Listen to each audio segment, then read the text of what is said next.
Hi everybody, welcome back to my channel.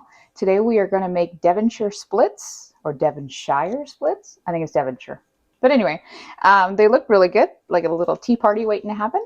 So my first thing is to get some bread flour, 500 grams of bread flour into my mixer.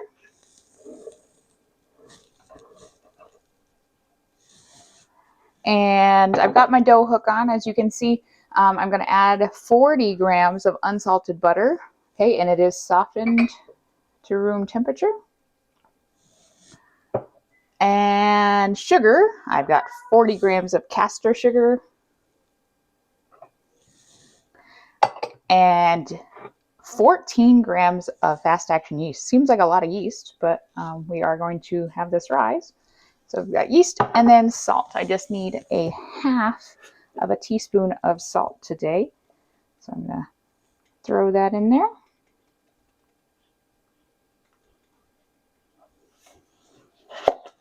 Okay, and then I'm going to mix to combine.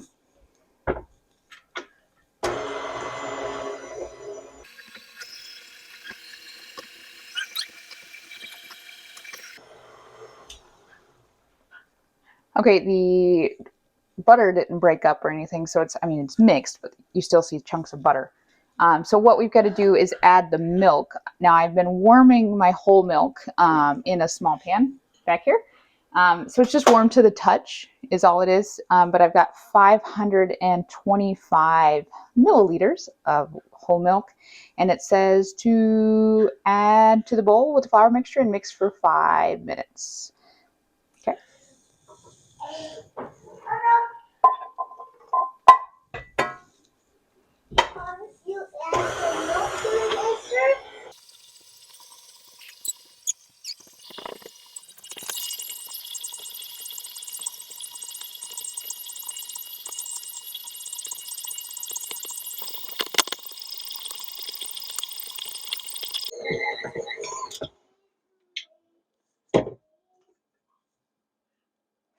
Okay, it's pretty smooth. I never like the elastic part because it never seems as elastic as it could be. But it's, smooth. All right, so it says turn it onto a work surface and shape it into a neat ball. Okay.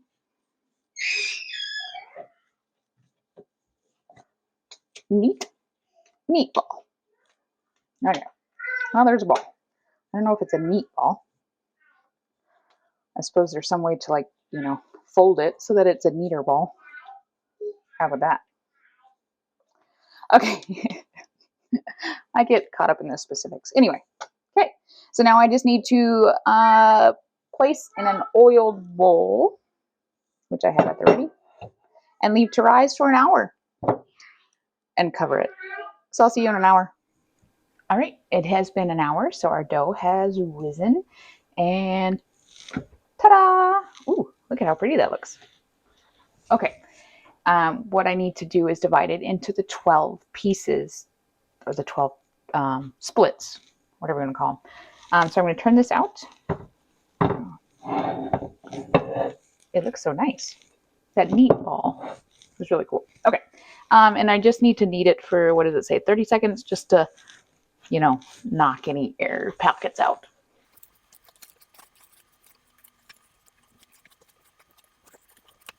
Okay, that should be about 30 seconds. Now I do have my scale out because I need to measure this. It does say to specifically measure it, and so that I can divide it into 12 equal pieces. So this is right up my alley. All right, 908 grams. I'm not gonna lie, I'm gonna do some calculator on my phone kind of math. 908, just because I just don't want to stand here and have you watch me do math. All right, about 75.6. So I'm going to aim for 75 for each of my chunks. Okay, so let's see how close I can get it. Not gonna lie, I'm not good at that. Oh, 65. It could be worse.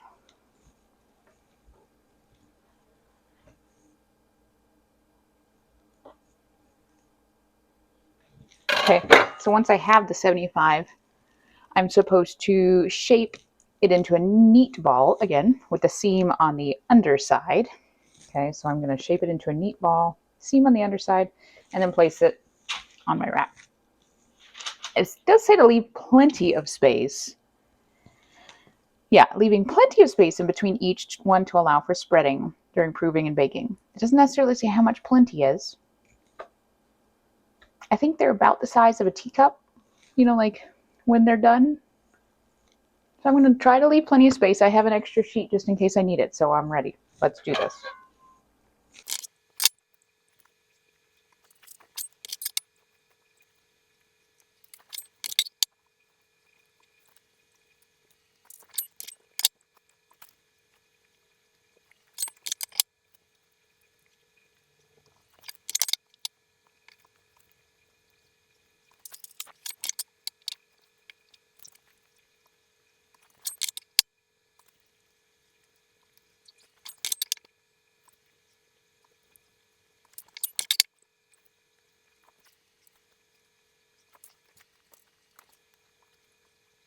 All right, I have my 12 Devonshire splits all ready to go. I was really good at hitting 70 or 80. Hitting 75 was not the best. So they're ready to sit. I'm going to cover them loosely and prove them for another 45 minutes, and then we will be ready to bake. 45 minutes has passed now, and so my Devonshire splits are done rising. All right, there they are. They look really good. My only, I don't know, care, I guess, concern is that I just didn't take enough care to roll them into the neat circles, because some of them you can kind of see they still have that funky shape to them. It's kind of more of a vanity thing than anything. But anyway, my oven is set to 375 degrees Fahrenheit, which is about 190 degrees Celsius.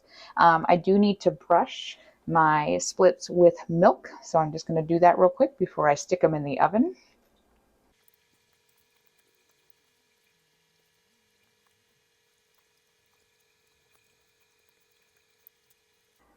My splits are going to cook in the oven at 375 for 15 minutes or until well risen, golden brown, and the buns sound hollow when tapped. You won't really know that until after they've cooled enough to touch them, but we'll go for 15 minutes.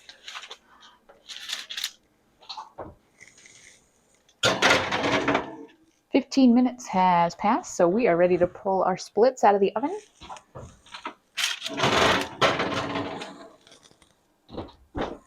Okay, here we go. They're definitely golden brown. And I wanted to pull them out a couple minutes ago, but I just decided to let them go to 15 minutes. It's just, I don't know how hot these are. Sounds hollow to me. They're definitely hot. Obviously, they just came out of the oven. So I'm going to transfer these to the wire rack and let them cool. And then we have some filling to make them all tea party. I am ready to get started on the filling, frosting, whatever you want to call it. So we needed 400 milliliters of double cream. Double cream does not exist in the States. Not that I can find anyways. I'd love to try it. The closest thing we have is heavy whipping cream. I can't even find heavy cream. It's just heavy whipping cream. So we, like having it around to make some fresh whipped cream anyway. So we've got 400 milliliters of heavy whipping cream, your double cream. The difference is the fat percentage. I know this because we make gelato, and we've been trying to find heavy cream for a higher fat percentage for gelato for a couple years now, and we just can't locate it. So double cream, definite no. And then we're going to add 1 teaspoon of vanilla extract to our heavy cream. And that's it. And then we're just going to whip it until it forms soft peaks.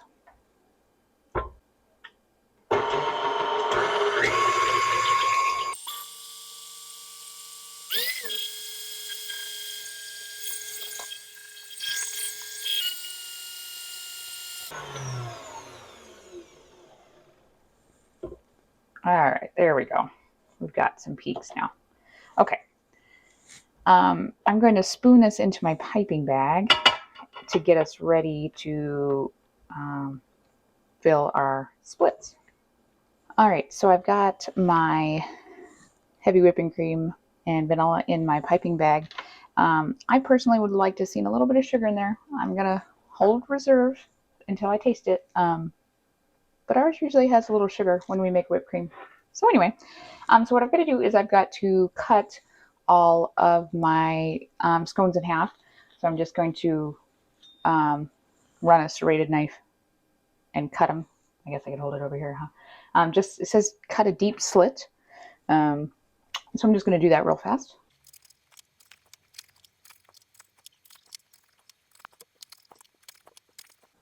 Okay, so not just are we filling these with the double cream, the whipped cream mixture, we're also putting some jam in there. I made the mistake of assuming that we had another jar of strawberry jam. I've said in previous videos that's my kid's favorite. So I'm just going to do, I think I'm going to do half strawberry and half blueberry because I do have some blueberry jam. It says raspberry or strawberry. So your favorite jam, I don't see why that would make a big difference. And we're just going to put a tablespoon on one side. I'm just going to actually use a tablespoon and just kind of slot it in there. And then I'm probably doing this wrong because I'm going to alternate, but yeah, I'm going to try to put some generous cream in there. And that's what I'm going to do here.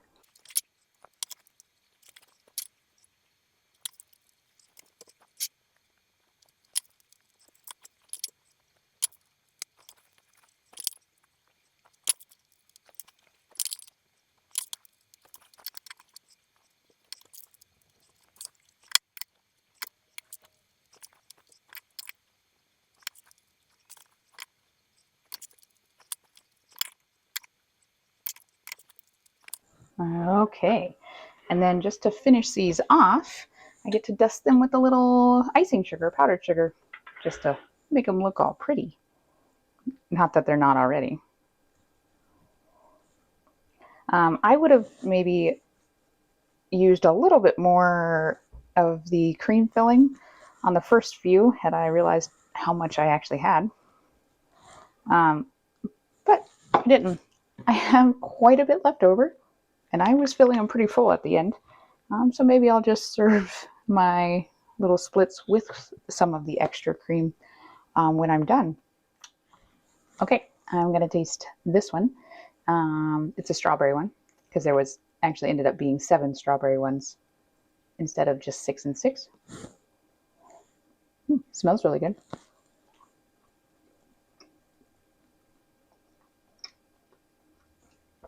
It's light and airy. It's very bread-like. It's not very sweet. So I mean, there's not very much sugar in it. There was 40 grams of sugar in the whole batch, so there's not a lot of sugar. I'm just going to kind of open it up. I'm going to get a good bite of the supposed sweet stuff.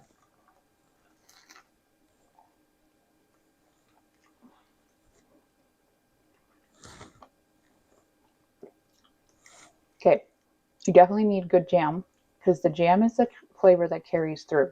If you don't have good jam, you're not going to have a very good flavor here. It's good. It's a nice, light little bun. It's airy. I would have liked to have seen a little bit more sugar, I guess, in the cream itself. It's just kind of plain. It's good, but plain. Yeah. So yeah, maybe next time I would add just a little bit of sugar just to give it that little kick, that sweet.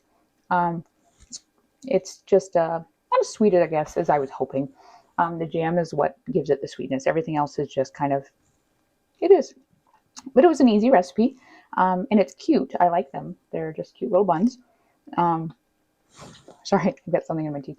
But yeah, they're fun, and they would be a nice little addition to like a coffee and tea party or whatever you want to do. But yeah, that was our latest bake in the Great British Baking Show Love to Bake. If you liked it, great. Like, subscribe, watch some of the other videos. There's some really good ones, butterfly cakes, all sorts of fun stuff out there. Take a peek. And as always, I will see you next bake.